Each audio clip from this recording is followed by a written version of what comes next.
tersebut menjadi dewa dapur bertujuan apa? Mengajarkan sebenarnya, wahai para suami, janganlah kau sia-siakan istrimu. Bener nggak? Jadi dari cerita tempelan, kalau saya bilang cerita tempelan terhadap dewa dapur, itu mengandung makna, ide pengajaran kepada masyarakat. Tapi kan masyarakat akhirnya apa? Dewa dapur gua sogok. Karena itu aturan yang tegas, dewa dapur harus dipimpin oleh pria. Bahkan dapur urusan perempuan kan, benar nggak? Kenapa pria memimpin? Janganlah kau sia-siakan istrimu. Ayo, yang merasa sia-siakan sama suami mana, angkat jari. Berarti semuanya suami yang baik ya. Nah itu makna-makna seperti itu yang harus diungkapkan di kelenteng. Bukan kongconya cun. Kongco itu cun selama kita berbuat baik. Kongconya bocun kalau Anda menyeleweng. Jadi kalau mau punya bini dua, mau punya bundik, minta sama kongco, rasanya pertanyaan berat ya. Kongconya kalau mengabulkan, tanda tanya, ini kongconya bagaimana? Ataupun tanya, kongco saya mau jadi bandar sabu-sabu, boleh nggak sambil showboy? Jadi tolonglah gitu. Nah, sebenarnya ini kita bicara hubungan dalam masyarakat. Itu juga di kelenteng diutamakan. Kalau kita lihat 5 hubungan dalam masyarakat, yang pertama itu suami istri. Kenapa enggak bapak dan ibu? Kenapa harus suami dan istri? Kenapa enggak engkau? Ini kan ada orang tua dan anak, itu nomor 2. Nomor 3-nya itu atasan dan bawahan. Nomor 4 itu saudara. Nomor 5-nya itu teman. Kenapa nomor 1-nya suami istri? Karena dengan adanya satu yin, satu yang, ataupun satu istri, satu suami, melahirkan satu keluarga baru. Karena itu suami istri tempatkan di atas. Karena itu orang yang telah menikah, ada istilah memisahkan dapur ataupun fencau, dianggap mandiri, dianggap sudah mapan, karena dia membentuk satu kelompok yang baru. Istilahnya adalah apa? Sayang. Anak dan orang tua bakti. Atasan bawahan bicara adil. Saudara kandung bicara sayang. Pertemanan bicara dipercaya ataupun percaya. Zaman sekarang ini ciahopeng banyak. Makan teman banyak. Kenapa? Prinsipnya, tipulah orang yang percaya pada Anda. Ya, orang kalau nggak percaya mana bisa kita tipu. Nah ini yang etika-etika seperti ini sudah nggak jelas gitu. Anak sama orang tua kurang ajar, orang tua sama anak terlalu menindas. Ada yang merasa anak orang tuanya menindas, angkat jari, pasti ada. Orang tua menindas anak itu ada, tapi nggak disadari. Anak kurang ajar sama orang tua pun ada, tapi nggak disadari. Kenapa? Karena hubungannya sudah nggak jelas, hubungannya nggak paham, hubungannya nggak jelas, hubungannya nggak paham. Orang tua bukannya nggak boleh dibantah, orang tua boleh dibantah. Siapa bilang orang tua nggak boleh dibantah? Orang tua boleh dibantah. Mungkin kalau saya istilahkan ada dendam warisan ya. Jadi zamannya engkong tuh sama anak tuh dipukulin terus ke zamannya kita. Kita balas dendam sama anak kita pukulin. Dendam warisan. Karena dulu engkong pukulin kita pukulin anak. Sebenarnya banyak kejadian yang kita harus tahu bahwa orang tua zaman dulu itu kehidupan ekonominya berat. Nggak seenak sekarang. Stres, ya enggak. Makanya dia mengharapkan anaknya nurut. Nggak ada waktu buat ngomong-ngomong kayak zaman sekarang, ngobrol depan TV gini, nggak ada. Kemudian juga orang tua pendidikannya rendah ke orang-orang zaman dulu. Paksa anaknya sekolah, anaknya merasa dirinya modern. Loh, orang tua saya kok salah mengajar. Kenapa? Karena nggak ada tenggang rasa antara anak dengan orang tua maupun orang tua dengan anak. Itu. Karena itu saya sih menganjurkan kepada Ibu Aili ini, tolong di sini gunakan Tizigui maupun Sanziji untuk pendidikan anak-anak. Kenapa? Karena Tizigui maupun Sanziji itu mengandung nilai-nilai luhur. Juga anak boleh protes sama orang tua di Tizigui, tapi dengan cara yang sopan. Jadi cara yang paling halus itu adalah nangis sama orang tua. Itu. Nah, ini hubungan-hubungan seperti ini pun dirangkai.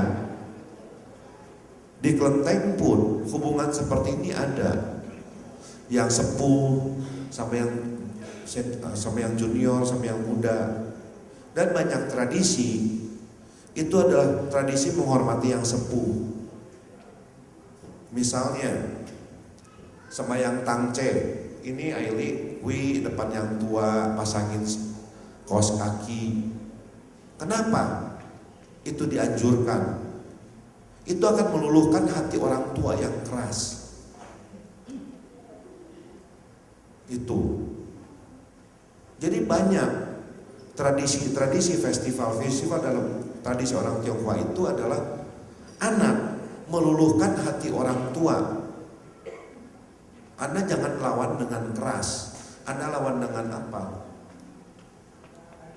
Hormat. Bisa dibayangkan kalau yang tua ini nih lagi tangce, anaknya datang, kui pasangin kaos kaki, dia beli, pasangin kaos kaki untuk orang tuanya. Orang tua yang sakit jiwa mungkin yang marah ya. Tapi kalau orang tua yang normal, dia akan terharu. Nah, orang tua pun tidak boleh memaksakan si anak. Kenapa? Karena saat umur 21 tahun itu anak telah dianggap dewasa. Upacara kedewasaan zaman dulu sudah ada. Dianggap dewasa, berhak menentukan pilihannya, tapi yang bertanggung jawab. Anak zaman sekarang kan hebat.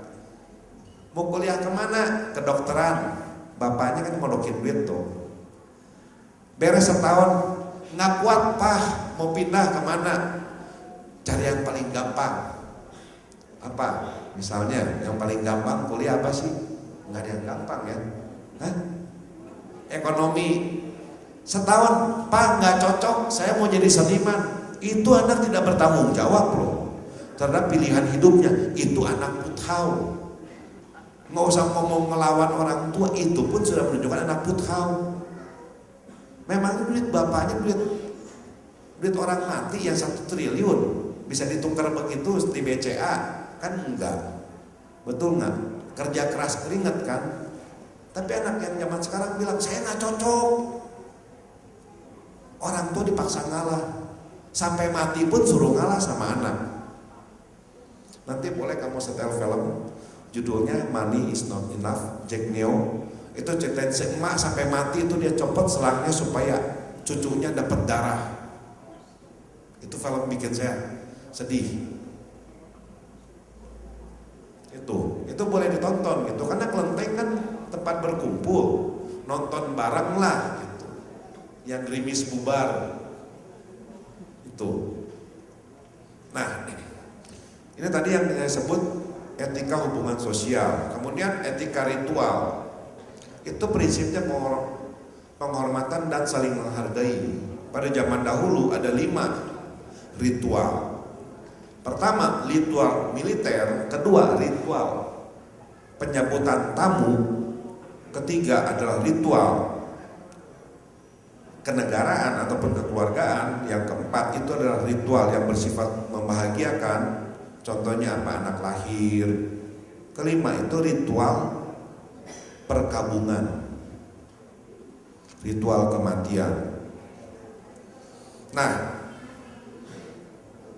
Yang terakhir ini adalah limau ataupun tindakan yang nyata dalam menghargai orang atau sopan santun. Nah, Sima Guang itu pengarang buku Suzut Hung Chen mengatakan, dalam bersopan santun semua diperlakukan sama, tidak membedakan kaya, miskin, pintar, bodoh. Ini. Nah, apa penghormatan itu? Semua ritual, semua tradisi itu bertujuan menghormati langit dan bumi, pemimpin negara, kerabat, guru, dan sahabat. Banyak orang bilang, sampai dibikin isu, kalau orang Tionghoa yang menganut agama leluhur itu pro Tiongkok. Ya, itu menjadi satu ganjalan. Kenapa? Loh, leluhur dihormati kan? Leluhurnya di mana? Kalau leluhur saya di Moyang, nggak tahu leluhur Anda di mana. Sebenarnya kalau kita perhatiin dari bahasa Mandarin saja sudah mengajarkan bahwa Anda harus setia kepada negara tempat Anda tinggal.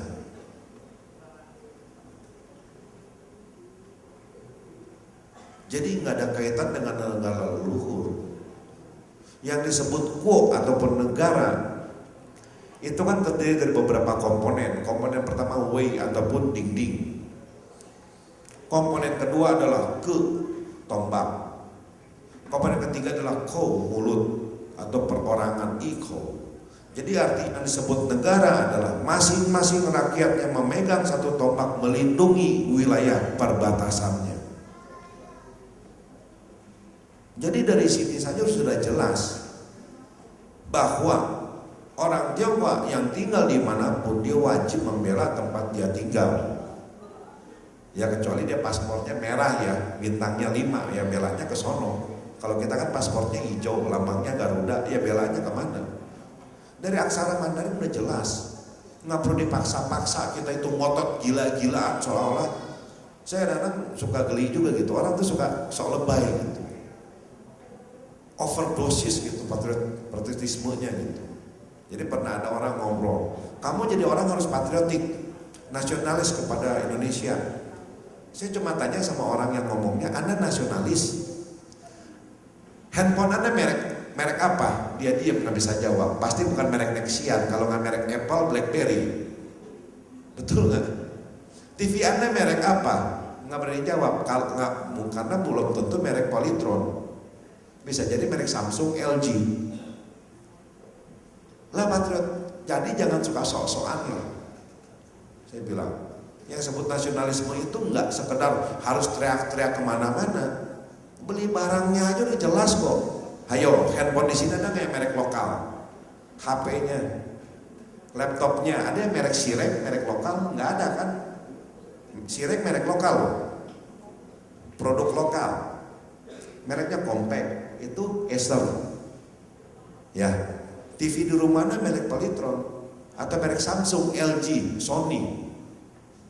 Makanya saya bilang orang tuh di sini itu over gitu, sedangkan prakteknya enggak.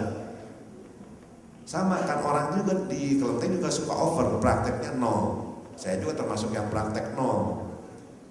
Itu. Nah itu. Nah, masuk baru ke dalam, udah ngomong capek ya. Sebenarnya 3 pilar Tionghoa, budaya Tionghoa itu adalah 1, penghormatan leluhur. Kedua, sistem kekerabatan. Ketiga, makanan. Kenapa penghormatan leluhur itu penting? Kenapa? Pertanyaannya. Dan siapa leluhur Anda? Ini salah satu contoh di Kungmiao di Beijing, penghormatan leluhur. Kenapa penghormatan leluhur itu begitu penting? Sebenarnya leluhur kita siapa sih? Ini ada yang tahu ya, si Hekyong ya, Semarang ya. Saya bilang Kelenteng yang cantik.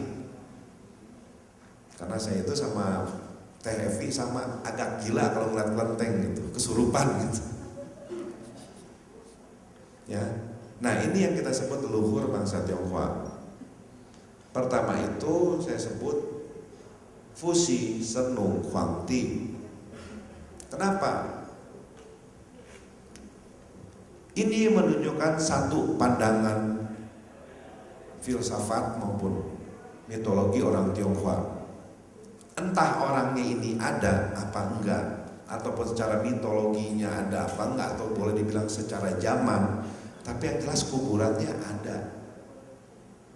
Ya, di Huangtiling dekat daerah Xi'an turun sekitar 2 jam.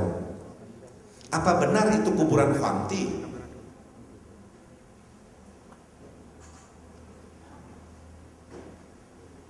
Nggak ada yang berani bantah.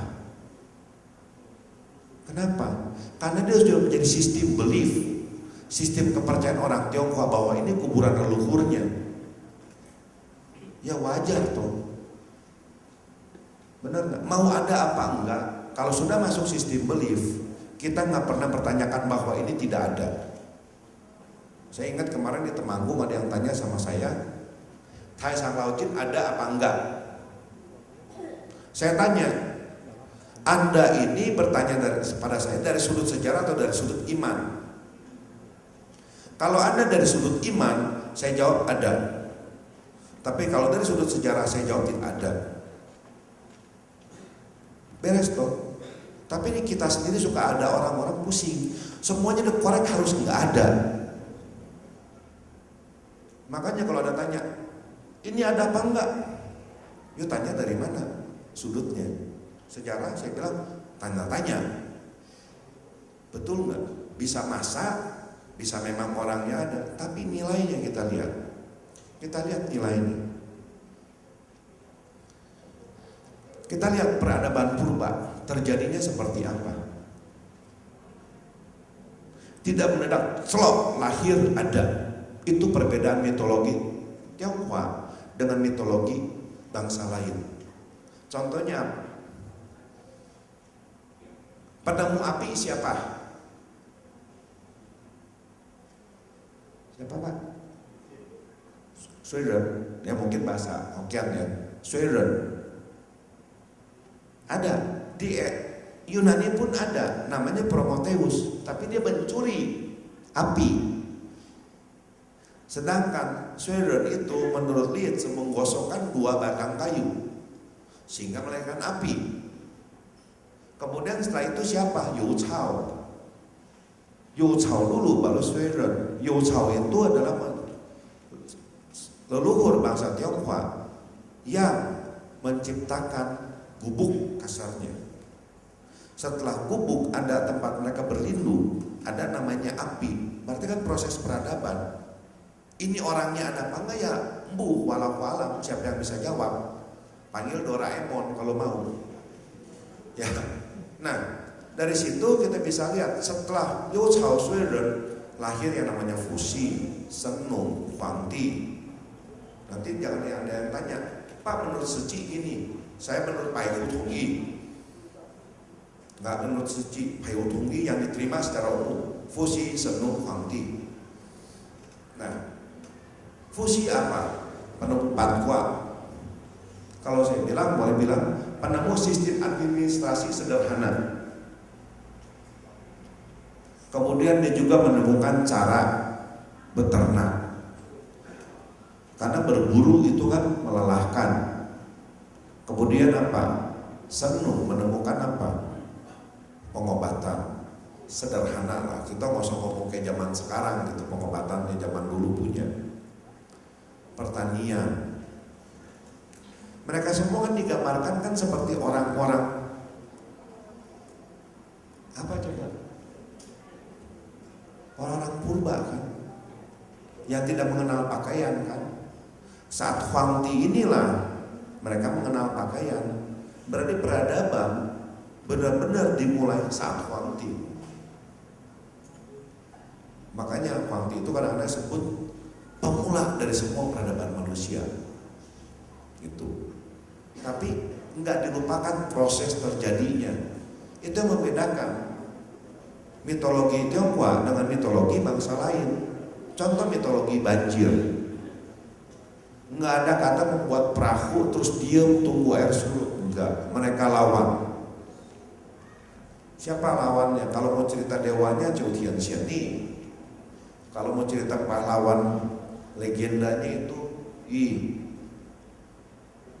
itu yang membuat cerita mitologi itu sebenarnya akhirnya membuat satu semangat di kalangan Tionghoa itu sendiri.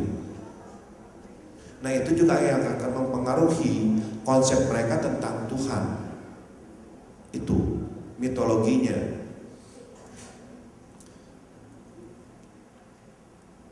Nah, sistem kekerabatan. Kita lihat orang Tionghoa itu paling cerewet, paling rumit sistem kekerabatannya. Kenapa? Mereka bicara norma, jelas, hubungan masyarakat itu harus jelas. Karena dengan jelas segala sesuatunya akan bisa tertib. Kalau hubungan tidak jelas tidak akan tertib. Dan juga apa? Kalau kita melihat luhur Tionghoa itu kayak gimana sih? Kita panggil Quan Kong itu apa? Dewa kah? Atau engkong? Engkong kan? Maim.